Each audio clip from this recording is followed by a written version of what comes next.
চট্টগ্রাম বিশ্ববিদ্যালয়ে সংঘর্ষের ঘটনায় আহত হয়েছেন অন্তত ১,৫০০ শিক্ষার্থী। এদের মধ্যে গুরুতর আহত ৩ জনের অবস্থা কিছুটা উন্নতির দিকে। শনিবার জ্ঞান ফিরেছে আইসিইউতে থাকা আন্তর্জাতিক সম্পর্ক বিভাগের ছাত্র ইমতিয়াজ সাইমের।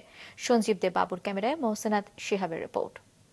আমার একটা আঙ্গুল ভাঙছে, একটু জাস্ট ব্যান্ডেজ করতে আসছি। আমার চেয়ে অনেক বেশি ক্ষতিগ্রস্ত হয়েছে, তাদের জন্য দোয়া করেন। নিজে আহত হওয়ার কথা বলেননি মাকে, শুধু দোয়া চেয়েছেন বন্ধুদের জন্য। সে কথা ক্যামেরার সামনে বলতে গিয়ে কেঁদেই দিলেন ইসলামের ইতিহাস ও সংস্কৃতি বিভাগের ছাত্র বাহারুল।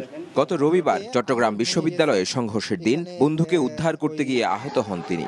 তার উপর সন্ত্রাসী হামলার ভিডিও ছড়িয়ে পড়ে বিভিন্ন সামাজিক যোগাযোগ মাধ্যমে। প্রত্যেকের হাতে অস্ত্র ছিল। আমার মনে হচ্ছে যে পিছনে হয়তো আমাকে খুব দিচ্ছে এরকম অবস্থা।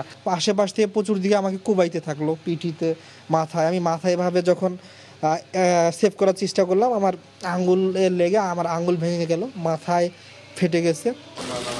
বাহারুল তবু কথা বলতে পারছেন, কিন্তু চট্টগ্রামের পার্ক ভিউ হাসপাতালের আইসিইউতে থাকা আন্তর্জাতিক সম্পর্ক বিভাগের ছাত্র ইমতিয়াজ সাইমের অবস্থা এখনো গুরুতর।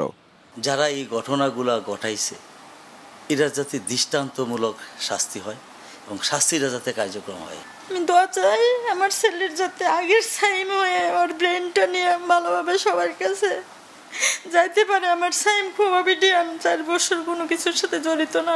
মাথার খুলির হাড় খুলে যাওয়া আরেক শিক্ষার্থী সমাজতত্ত্ব বিভাগের মামুন মিয়ার অবস্থাও উন্নতির দিকে। আইসিইউ থেকে কেবিনে নেওয়া হয়েছে তাকে। আমার বাইরে অপারেশন করার সময় মাথার খুলিটা খুলে রাখা হয়েছিল এবং বলা হয়েছে 2 থেকে 2.5 মাস সময় পরে এটা নতুন করে অপারেশন করা হবে।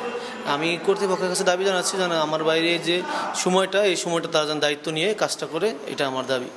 গুরুতর আহত আরেকজন ইসলামিক স্টাডিজ বিভাগের শিক্ষার্থী নাইমুল ইসলামকে রোববার রাতে চট্টগ্রামে অস্ত্রোপচারের পর ঢাকায় পাঠানো হয়েছে উন্নত চিকিৎসার জন্য। আমরা প্রথম থেকে অত্যন্ত তৎপর ছিলাম যাতে যে কেউ যারা আহত হচ্ছে ওরা চিকিৎসাতে কোনো অবহেলা না হয়। আমরা চট্টগ্রাম বিশ্ববিদ্যালয়ের যেটা মেডিকেল সেন্টার আছে সেখানে প্রায় 300-র অধিক ওরা ট্রিটমেন্ট নিয়েছে এবং ওখান থেকে আমাদের সাথে যোগাযোগ করা হয়েছে যখন যদি যে সমস্ত যারা একটু বেটার ট্রিটমেন্ট দরকার, যাদেরকে শিরা দরকার, প্লাস্টার দরকার, ব্যান্ডেজ দরকার, তারা চট্টগ্রাম মেডিকেলে পাঠিয়ে দিয়েছেন। চট্টগ্রাম বিশ্ববিদ্যালয়ের সংঘর্ষের ঘটনায় আহতের তালিকা এখনো প্রকাশ করা হয়নি, তবে শিক্ষার্থীদের মতে আহত হয়েছেন 1500।